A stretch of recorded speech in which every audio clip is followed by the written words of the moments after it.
नमस्कार, स्वागत है आप सभी का न्यूज 24 में। मैं हूं आपके साथ ज्योति सिंह। आज पूरा दिन हम इस पर चर्चा करेंगे कि आखिर कैंसर को लेकर अवेयरनेस इतनी जरूरी क्यों है, क्योंकि 4 फरवरी को मनाया जाता है विश्व कैंसर दिवस। आखिर इस बीमारी की गंभीरता इतनी ज्यादा है कि चर्चा की जरूरत ज्यादा है और इसीलिए एक दिन को चुना जाता है ताकि लोगों को जागरूक किया जा सके। अलग अलग हॉस्पिटल में शिविर लगाए जाते हैं, फैसिलिटी प्रोवाइड की जाती है ताकि लोग ज्यादा से ज्यादा वहां पर पहुंचें, कैंसर से जुड़ी जांच करवाएं और अर्ली स्टेज में डायग्नोस करके इसका उपचार करा के स्वस्थ जिंदगी जिया जा सके और कैंसर को मात दी जा सके। तो इसी पर लगातार हम चर्चा कर रहे हैं। इस वक्त हमारे साथ मौजूद हैं रामकृष्ण केयर हॉस्पिटल के 2 एक्सपर्ट डॉक्टर्स, जिनका परिचय मैं आप करा दूं। डॉक्टर देबा दुलाल बिस्वाल जी हैं। डॉक्टर देबा, बहुत बहुत स्वागत है आपका कार्यक्रम में। और डॉक्टर सौरभ जैन हैं। डॉक्टर सौरभ, आपका भी बहुत बहुत स्वागत है। डॉक्टर सौरभ, कार्यक्रम की शुरुआत मैं आपसे ही करूंगी क्योंकि रामकृष्ण हॉस्पिटल जो है अपने आप में एक ऐसा हॉस्पिटल है जिसमें तमाम सुविधाएं जो है कैंसर ट्रीटमेंट को लेकर मौजूद है। तो इस एक खास दिन के मौके पर क्या कुछ शिविर या जांच की सुविधाएं आप प्रोवाइड कर रहे हैं, क्या तैयारियां हैं? आज हमने वहाँ पे निशुल्क शिविर ऑर्गेनाइज किया है जिसमें हम 3 कॉमन कैंसर्स का डिटेक्शन करने वाले हैं, जिसमें से सबसे पहला है ब्रेस्ट कैंसर, जिसके लिए मध्य भारत में सबसे पहली बार थर्मोग्राफी करके एक मशीन है जिसको हमने वहाँ पे लाया है। इस मशीन से हम ब्रेस्ट में होने वाले कोई भी गठान को बहुत अर्ली स्टेज में डिटेक्ट कर सकते हैं। ये मशीन से कोई रेडिएशन का एक्सपोजर नहीं है और इसमें फीमेल को बिना टच किए हुए भी हम एआई का यूज़ करके, आर्टिफिशियल इंटेलिजेंस का यूज़ करके हम उसे अर्ली स्टेज में या प्री कैंसरस स्टेज में डिटेक्ट कर सकते हैं। तो ये मशीन पहली बार रामकृष्ण केयर हॉस्पिटल में अवेलेबल है और आज भी अभी तक 50 से 100 महिलाओं का हम ऑलरेडी स्क्रीनिंग कर चुके हैं। इसके अलावा दूसरा सर्वाइकल कैंसर यानी कि गर्भाशय मुख का कैंसर होता है, जिसके लिए हमने स्क्रीनिंग रखा है जिसमें एक सिंपल टेस्ट जिसे हम पैप स्मीयर बोलते हैं वो भी वहाँ हो रहा है, जिससे हम एक कैंसर के पहले के जो बदलाव हैं, प्री कैंसरस चेंजेस हैं, उसको हम डिटेक्ट कर सकते हैं। साथ ही साथ पुरुषों में सबसे आम कैंसर जो कि ओरल कैंसर यानी कि मुंह का कैंसर होता है, उसको भी हम डिटेक्ट करने के लिए सिंपल क्लिनिकल एग्जामिनेशन से हम उसे अर्ली स्टेज या कैंसर के पहले जो चेंजेस होते हैं, ल्यूकोप्लेकिया या फिर लाल धब्बे, एरिथ्रोप्लेकिया, उन स्टेज में ही उसको डिटेक्ट करके उसे पूरी तरीके से ठीक करने का एम हमने किया है इस शिविर के माध्यम से। कि डॉक्टर सौरभ ने जानकारी दी कि 3 जो प्रमुख कैंसर हैं और भारत में, छत्तीसगढ़ में देखा जाए तो यही जो 3 कैंसर हैं, बहुत बड़ी संख्या में मरीज आते हैं। चाहे महिलाओं के ब्रेस्ट कैंसर की बात हो, चाहे बच्चेदानी के कैंसर की बात हो या फिर मुख के कैंसर की बात हो। स्क्रीनिंग का इंपॉर्टेंस कितना जरूरी है, क्योंकि cancer aware talk live show हम ये कर रहे हैं। हमेशा से कहा जाता है कि बीमारी से पहले है कि बचाव पर आप फोकस कर ले। क्या इंपॉर्टेंस देखते हैं आप इस खास दिन का? जी, स्क्रीनिंग जो है ना, हम सभी कैंसर में स्क्रीनिंग नहीं कर सकते। जो उसके क्राइटेरिया है वो बहुत रिजिड है और बहुत स्पेसिफिक रिकमेंडेशन दिया जाता है कि स्क्रीनिंग आप कहाँ कर सकते हो। एंड फॉर्चुनेटली इंडिया में जो 3 कैंसर कॉमनेस्ट है उसी के स्क्रीन अवेलेबल है। जैसे मर्दों में मुख का कैंसर है और फीमेल्स में 2 कैंसर है, एक ब्रेस्ट कैंसर और एक सर्वाइकल कैंसर जो बच्चादानी का कैंसर है। ये तीनों का स्क्रीनिंग अवेलेबल है। जैसे आप बोलोगे कि ओवरियन कैंसर का स्क्रीनिंग कर सकते हो क्या? नहीं कर सकते। जैसे आप बोलोगे लीवर कैंसर का स्क्रीन कर सकते हैं, नहीं कर सकते। वो रेयर कैंसर्स हैं लेकिन उसको कोई एक स्क्रीनिंग से नहीं पकड़ा जा सकता। तो कहने का मतलब है स्क्रीनिंग तभी पॉसिबल है जब कैंसर धीरे धीरे आ रहा हो, पूरी तरह से विकसित होके उसका विकट रूप नहीं दिखाया हो, उससे पहले स्टेज 1, 2, 3, 4 धीरे धीरे जा रहा हो, आप उसको स्टेज 1 में पकड़ोगे। जैसे मुंह का कैंसर है, वो एक साधारण सा छाला होता है, व्हाइट कलर का होता है, फिर रेड कलर का होता है, फिर मुंह जलता है, फिर घाव होता है, फिर आप डेंटिस्ट के पास जाते हो, फिर वो डेंटिस्ट आपको थोड़ा एंटीबायोटिक देते हैं, ये वो सब करते हैं। तो ये सब स्टेज में हम उसको पकड़ सकते हैं। मतलब जब हमें पता है कि वो कैसे कैसे जाएगा, तो फिर वहां पे स्क्रीनिंग बहुत लाभकारी हो जाता है। तो सिमिलरली ब्रेस्ट कैंसर में एक छोटा सा गांठ होता है, फिर 1 सेंटीमीटर का गांठ होता है, फिर वो 2 सेंटीमीटर का होगा, फिर वो हार्ड होगा, फिर निप्पल टेढ़ा मेढ़ा होगा, ब्रेस्ट टेढ़ा मेढ़ा होगा, स्किन को खींचेगा अपनी तरफ से और धीरे धीरे होके फिर कैंसर में जाता है। तो जैसे वो 1 सेंटीमीटर 0.5 सेंटीमीटर वहां पे पकड़ने की हम कोशिश करते हैं। जैसे मामोग्राफी है, मामोग्राफी अभी तो लेटेस्ट आ गया है थर्मोग्राफी, जो कि आज इंट्रोड्यूस किया जा रहा है छत्तीसगढ़ में। थर्मोग्राफी में आपको कपड़ा नहीं उतारना है, आपको छूना नहीं है टेक्नीशियन, आपको आपके प्राइवेसी मेंटेन करते हुए 1 मिनट में आपका फोटो लेना है और वहां से वो आर्टिफिशियल इंटेलिजेंस के माध्यम से वो पकड़ लेगा। और तीसरा रहा सर्वाइकल कैंसर। सर्वाइकल कैंसर में तो सरकार ने अभी एक वैक्सीन डिक्लेयर कर दिया है कि जो कि यूनिवर्सल दिया जाएगा, बच्चों को 9 to 14 ईयर्स में दिया जाएगा। उसका भी स्टोरी वही है स्क्रीनिंग में कि वो 10 से 20 साल बाद होता है, वो एक वायरस से होता है और बच्चादानी के मुंह में सेक्सुअल इंटरकोर्स के टाइम वो अटैक करता है और वही रह जाता है।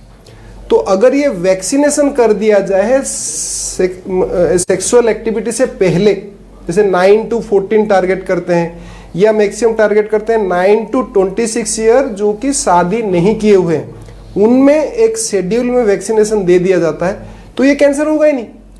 अभी हम चर्चा कर रहे थे ऑस्ट्रेलिया में ये वैक्सीनेशन के रेट है 95%। जैसे कोई मतलब वहां पे तो ऐसा है कि आप नौकरी करने जा रहे हो तो आपके सीवी में देखते हैं कि आप वैक्सीनेटेड हो कि नहीं, आपका स्क्रीनिंग लास्ट 2 साल में हुआ है कि नहीं। अगर हुआ है, नहीं हुआ है तो आपको एक बार भेजेंगे कि जाओ आप उस स्क्रीनिंग करके या वैक्सीनेट होके फिर आके ज्वाइन करो। तो स्क्रीनिंग का महत्व इतना है। और आप मान के चलिए यही 3 कैंसर अगर हमारा स्क्रीनिंग में ही डिटेक्ट हो जाए तो 70% कैंसर आप ऐसे ही टैकल कर लोगे। बाकी जो डिफिकल्ट कैंसर रहा वो तो उसको तो करेंगे, उसके तो बहुत कुछ आ गया है, बहुत कुछ हो गया है। जो डिफिकल्ट कैंसर सिम्टम्स पर फोकस करेंगे कि अगर शुरुआती लक्षण में पकड़ में आ गया तो वो क्योर होता है। डॉक्टर सौरभ, जैसा कि 3 कैंसर हैं, इस पर अवेयरनेस की चर्चा हम कर रहे हैं क्योंकि इसी में जैसा कि डॉक्टर देवा ने कहा कि उस पर स्क्रीनिंग भी मौजूद है। तो ये हमारे लिए हथियार की तरह काम कर रहा है कि अगर आप पहले ही पकड़ लिए हैं तो बीमारी को तो आप मार ही सकते हैं। खास करके ब्रेस्ट कैंसर की मैं बात करूं, इसमें जो महिलाओं की अनदेखी है या लापरवाही है या समझ लीजिए कि जागरूकता की कमी है, ये तीनों ही चीजों को आप ले लीजिए, क्या ये एक बहुत बड़ा कारण है कि स्टेज बढ़ा के मरीज आपके पास पहुंचते हैं? जी अभी भी बहुत सारे लोगों को पता नहीं होता। देखिए, जो शुरुआती लक्षण होता है वो एक गठान के माध्यम से होता है। वो गठान पेनलेस यानी कि दर्द रहित रहती है। यही कारण है कि फीमेल्स उस गठान को इग्नोर करते हैं, वो सोचते हैं ये सादी गठान होगी, इससे दर्द नहीं है। बट ये फर्स्ट सिम्टम ऑफ कैंसर हो सकता है। और अगर विश्वास मानिए, अगर इसी स्टेज पे जब उन्हें पहली बार गठान महसूस हुई है, अगर हम उसी स्टेज पे फीमेल डॉक्टर को दिखा के कंसल्ट करें, उस पे जो नेसेसरी जांच है जैसे कि सोनोग्राफी हो गया या मैमोग्राफी हो गया, अगर ये करा लें तो बहुत अच्छे चांसेस हैं कि हम उस सारे कैंसर्स को फर्स्ट स्टेज में डिटेक्ट कर पाएंगे। इसमें लोगों को ये डर लगता है कि हम अगर जांच करवाने जाएंगे तो हमें कैंसर ना डिटेक्ट हो जाए। तो देखिए, इसमें समझना ये है कि WHO ये बोलता है कि 2030 तक 8 में से 1 महिला को ब्रेस्ट कैंसर होने वाला है। इतना ज्यादा नंबर इसका बढ़ने वाला है। अब हमारा चॉइस है कि हम उन अर्ली स्टेज में डिटेक्ट होना चाहते हैं या हम लेट स्टेज में डिटेक्ट होना चाहते हैं। तो बेटर है अगर हम अर्ली स्टेज में डिटेक्ट होंगे तो एक सिंपल सर्जरी जिसमें हम सिर्फ गठान को निकालते हैं, उससे ही हम पूरी तरीके से क्योर हो सकते हैं। हम कीमोथेरेपी, रेडिएशन थेरेपी को भी अवॉइड कर सकते हैं, बशर्ते हम उसे अर्ली स्टेज या कैंसर के पहले प्री कैंसरस स्टेज में अगर हम उसे डिटेक्ट कर लें। और ये सब संभव होगा जैसे जैसे हम लोगों को जागरूकता होगी, लोग आगे आएंगे और अपनी जांच करवाएंगे। बता दूं कि रामकृष्ण हॉस्पिटल में ये शिविर लगा है। तो अगर आप ये कार्यक्रम देख रहे हैं और महिलाएं आप हैं और आपको लगता है कि आप जागरूक हैं अपने शरीर के प्रति, तो आप ये जांच करवा भी सकते हैं और निश्चिंत हो सकते हैं कि ऐसी कोई स्थिति अभी आपके साथ में नहीं है, या भगवान न करे ऐसा है तो शुरुआती स्टेज में आप उसको पकड़ सकते हैं। डॉक्टर देवा, जैसे दूसरी बीमारियों पर हम चर्चा कर रहे थे, मेडिसिन पर चर्चा करें, जैसे डॉक्टर सौरभ ने बताया कि अगर कोई गांठ है और उसकी सर्जरी हो गई है, तो आपको लगता है कि मेडिसिन जो है कितना बड़ा रोल प्ले करती है कि वो शुरुआती स्टेज में क्या कीमो रेडिएशन से बच के सर्जरी और मेडिसिन के जरिए ही पेशेंट ठीक हो जाता है? देखिए, कैंसर का जो ट्रीटमेंट है ना, उसमें 3 विंग है। एक है सर्जरी पहले आपको करना पड़ेगा, एक है कैंसर मेडिसिन जो मैं डील करता हूं, और एक है कैंसर रेडियोथेरेपी जो कुछ कैंसर में उसकी रोल बहुत ज्यादा है। तो कोई भी, सपोज हम ब्रेस्ट कैंसर लेते हैं, तो एक उसमें आपको मैं एक प्रोसेस समझाता हूं कि कैसे कैंसर को हम डिटेक्ट करते हैं और ट्रीटमेंट कैसे कैसे जाता है। बहुत क्वेश्चंस रहते हैं, जैसे ब्रेस्ट कैंसर डेवलप हुआ, स्टेज 2 या 3 में पकड़ा गया, तो हम क्या करेंगे, पहले सर्जन के पास भेजते हैं कि इसको आप ऑपरेट कर लो, तो ऑपरेट कर देते हैं। अब पेशेंट खुश कि ऑपरेट हो गया और बीमारी ठीक हो गया, नहीं, फिर वहां पे क्या होता है कि क्योंकि कैंसर एक केकड़ा, जो कैंसर के जो छवि दिया जाता है केकड़ा, उसके 10 पैर होते हैं, कोई बड़ा पैर होता है, कोई छोटा पैर होता है। जैसे सर्जरी करके आपने उसके बड़े पैर को तो निकाल दिया, लेकिन वो केकड़ा जिंदा है, वो माइक्रोस्कोपिक छोटे छोटे कीटाणु बन के शरीर में घूम रहे हैं। तो उसी के वजह से वहां पे फिर केमोथेरेपी आता है। केमोथेरेपी मतलब कोई भी दवाई जो कैंसर कीटाणु को आपके शरीर से मारता है। फिर ब्रेस्ट में अगर आपने छोटा सर्जरी किया है ब्रेस्ट बचा के, तो फिर उस ब्रेस्ट में और भी छोटे छोटे कीटाणु हो सकते हैं उसी के आसपास, तो फिर वहां पे रेडिएशन दिया जाता है जो छत्तीसगढ़ के लैंग्वेज में सेकाई कहा जाता है। तो फिर तो आपने क्या किया, ब्रेस्ट से गांठ निकाला, सेकाई देके उस एरिया को पूरा सैनिटाइज किया, फिर केमोथेरेपी देके सारा शरीर को सैनिटाइज किया, तब हम बोलते हैं कि अब कैंसर शायद ना आए। और फिर उसको फॉलो अप करते हैं 5 साल तक। आपको पहले 3-3 महीने में बुलाते हैं, फिर 6-6 महीने में बुलाते हैं, फिर साल। तो ऐसे करके, जैसे सर्दी खांसी हुआ उसमें ये प्रोसेस नहीं होता, लेकिन इसमें होता है। लेकिन यहाँ डायबिटीज, ब्लड प्रेशर जैसा भी नहीं है कि सारा जिंदगी ही चलता रहता है, नहीं, उसका एक प्रोसेस है। 1, 2, 3, उसके बाद फॉलोअप है, फिर 5 साल के बाद आपको डिक्लेयर कर दिया जाता है कि आप कैंसर मुक्त हैं।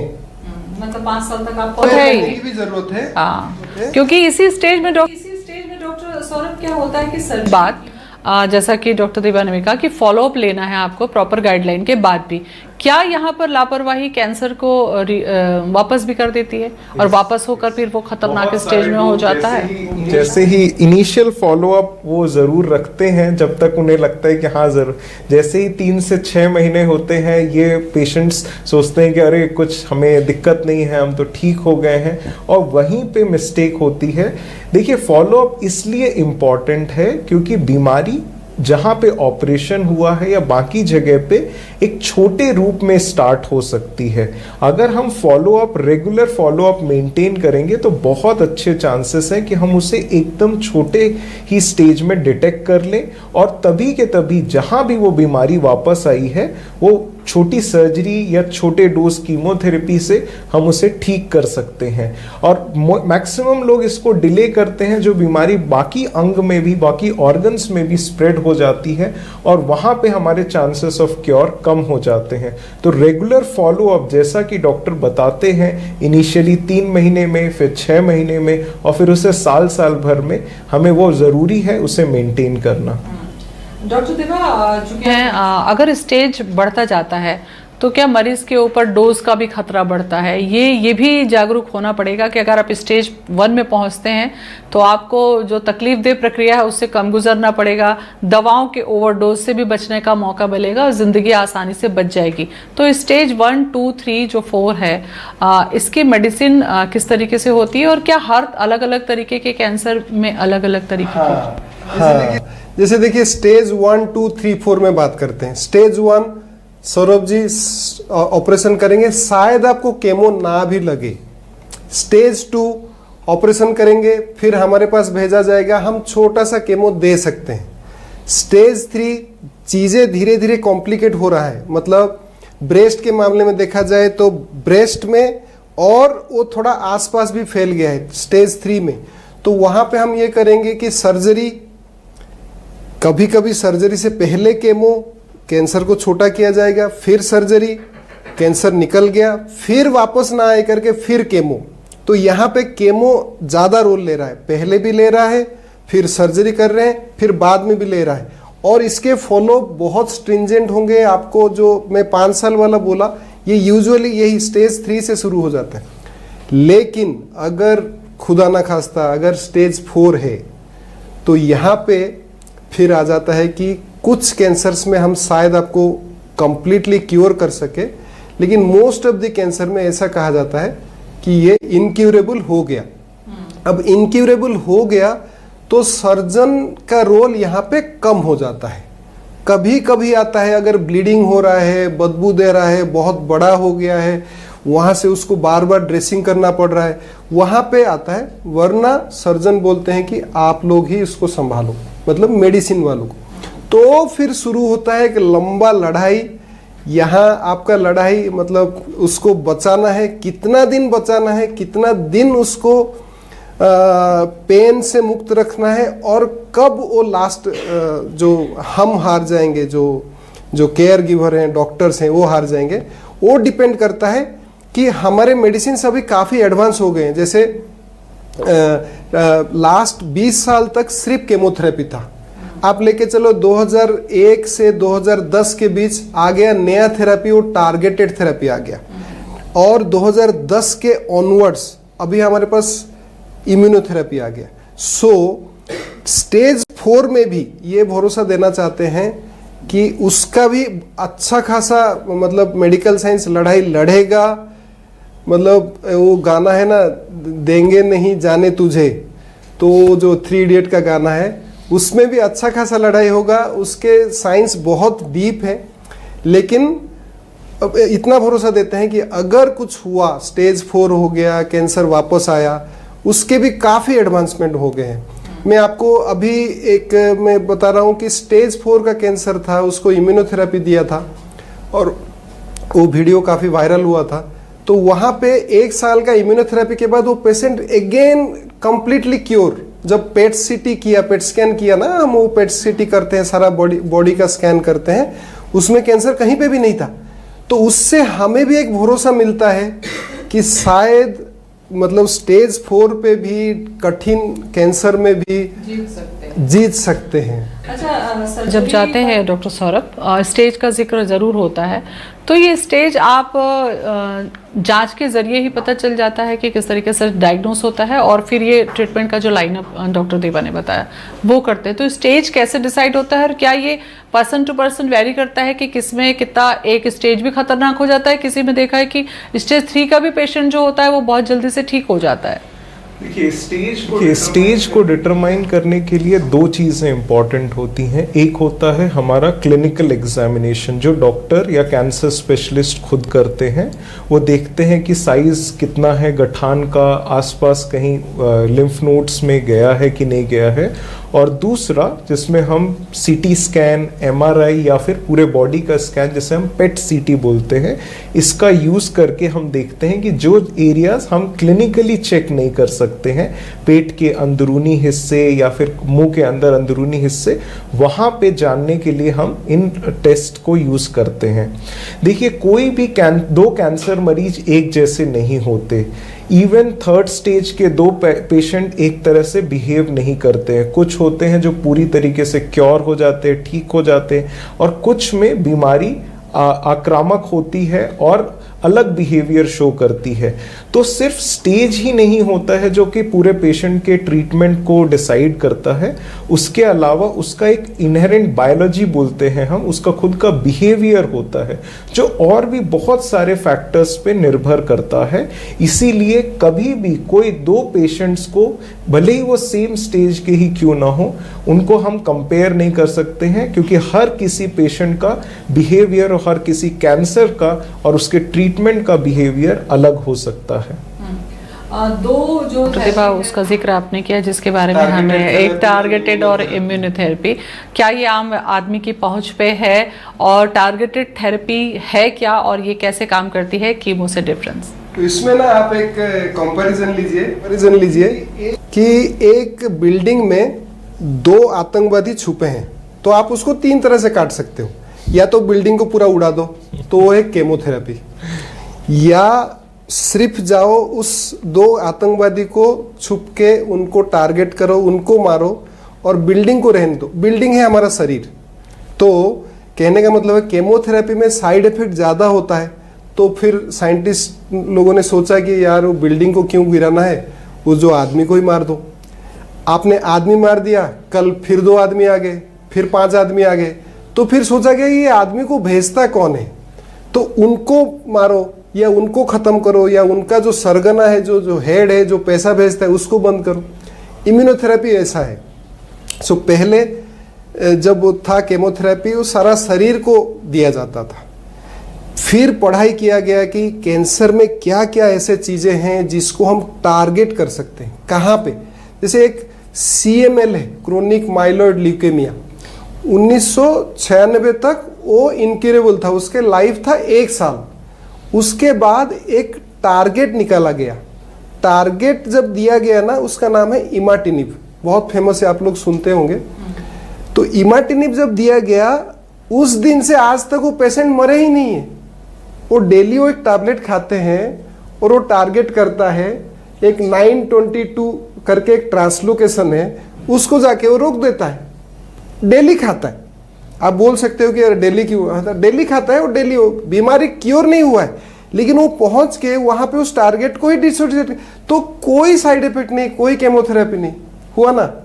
फिर तीसरा जो है इम्यूनोथेरेपी, जो मैंने बोला उनके फाइनेंसेस को या उनके हेड को मारो। जैसे आप सभी को पता है कि हमारे शरीर में एक अंदरूनी इम्यूनिटी है जो हमें बचाता रहता है। सर्दी से बचाता है, जुखाम से बचाता है, बुखार से बचाता है। आपको आज बुखार होता है, कल ठीक हो जाते हो, आप टैबलेट ना भी खाओ।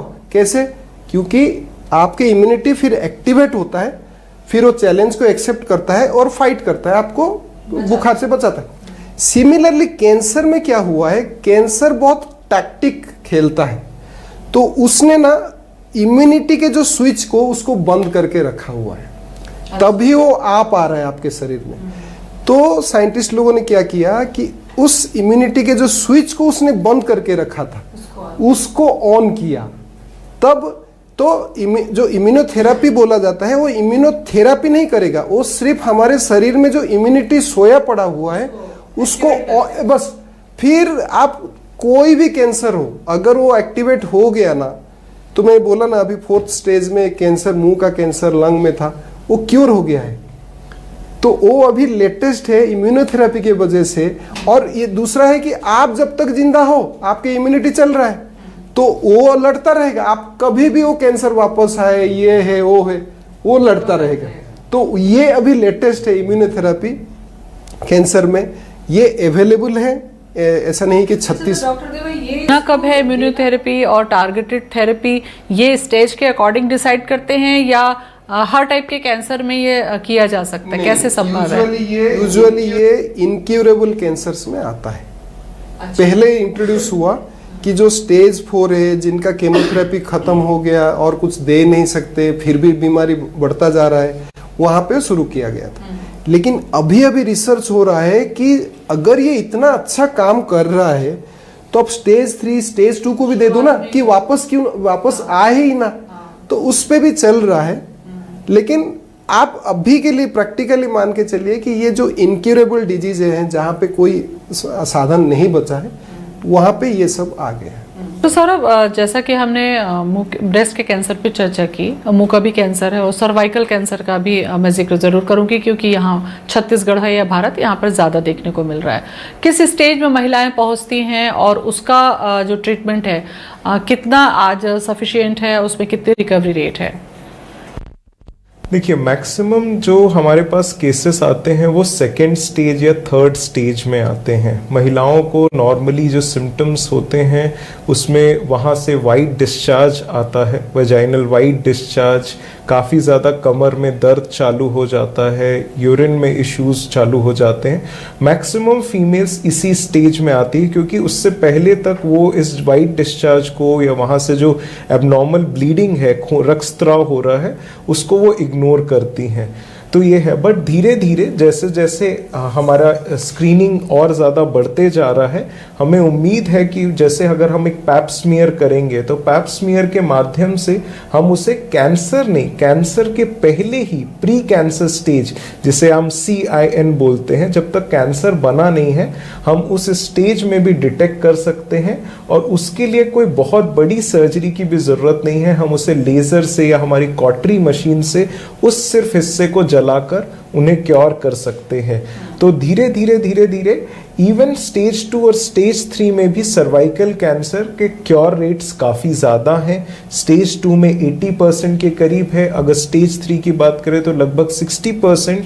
बट उसमें रेडिएशन यानी कि रेडियोथेरेपी, सिकाई और कीमोथेरेपी के कॉम्बिनेशन की ज़रूरत होती है। अभी नेक्स्ट जो नया डेवलपमेंट हमारा ये है कि हम इस कैंसर को होने के पहले ही हम बच्चों को वैक्सीनेशन करवा सकते हैं। ये वैक्सीन इंडिया में अवेलेबल है, उसे हमारे सीरम इंस्टीट्यूट ऑफ इंडिया ने ही डेवलप किया है। इसमें हम 9 to 26 ईयर्स की एज की फीमेल्स को वैक्सीनेशन दे रहे हैं, जिसमें ये वैक्सीनेशन लेने के बाद ये वायरस कभी भी उनके अंदर डेवलप नहीं होगा, ना ही आगे चल के कैंसर बना पाएगा। एज को लेकर और ऐड कर दूं सवाल डॉक्टर सौरभ, वो ये कि क्या इसी एज की बच्चियां ले सकेंगी या कोई भी महिला ले सकेगी जो इस रिस्क जोन में है? वैक्सीनेशन है, हमें ये जो वायरस है ये सेक्सुअली ट्रांसमिटेड वायरस है, तो हमें कोशिश ये करना है कि सेक्सुअल एक्टिविटी स्टार्ट होने के पहले हमें वो वैक्सीन देना है। वो वैक्सीन ज़्यादा इफेक्टिव रहेगी। एक बार वो वायरस बॉडी में एंटर हो जाएगा तो इस वैक्सीन की जो एफिशिएंसी है वो कम हो जाती है। इसलिए 9 इयर्स जब बॉडी में इम्यूनिटी काफ़ी अच्छी हो जाती है, वहाँ से 26 इयर्स एज या कोई भी फीमेल जो सेक्सुअली इनएक्टिव है उनमें ये वैक्सीन दिया जा सकता है और ये पूरी तरीके से एफिशिएंट है। डॉक्टर देवा, और आज के कीमो में भी हमने देखा कि बहुत ज़्यादा बदलाव है। पहले ये था कि जो कीमो होते थे उसमें बहुत ज़्यादा रिस्क होता था, लेकिन अभी हम ये देख रहे हैं कि कीमो में भी बहुत ज़्यादा क्वालिटी अच्छी हुई है और साइड इफेक्ट कम हुए हैं, ऐसा लगता है आपको? जैसे मैं आपको एक इंसिडेंट बताता हूँ कि थोड़ा डरावना लग सकता है, लेकिन पहले केमोथेरेपी के जो वार्ड होते थे वो ग्राउंड फ्लोर में होते थे, ठीक है, क्योंकि पता चला था कि एक बार ना ऊपर 4th फ्लोर में था तो इतना उल्टी और इतना उसको कैंसर से भी था और केमोथेरेपी से भी हो रहा था, तो कुछ पेशेंट सुइसाइड किए थे 4th फ्लोर से। तो फिर वो बनाया गया कि नहीं इसको ग्राउंड फ्लोर में रखो और लोगों को थोड़ा दरवाजा बंद करके रखो। लेकिन ये सब क्यों हो रहा था, उसमें ना केमोथेरेपी को सोचते थे लोग कि मुझे कल केमोथेरेपी के लिए जाना है, तो एकदम डर जाते थे, उल्टी शुरू हो जाता था, पसीना आ जाता था। अभी वो सब फाइन है, लोग सेम डे केमोथेरेपी करके नेक्स्ट डे अपने ऑफिस जा रहे हैं। ये सब इसको बोलते हैं pre medication and post medication. और केमोथेरेपी के पहले आपको काफी सारे दवाई देते हैं और उसके बाद देते हैं ताकि आपके केमोथेरेपी स्मूथली जाए। अच्छा, हमने की डॉक्टर सौरभ आपके माध्यम से भी और जागरूकता और जांच की भी जानकारी आपने दी। बहुत बहुत शुक्रिया डॉक्टर सौरभ। डॉक्टर देवा, आपका भी बहुत बहुत धन्यवाद। नमस्कार।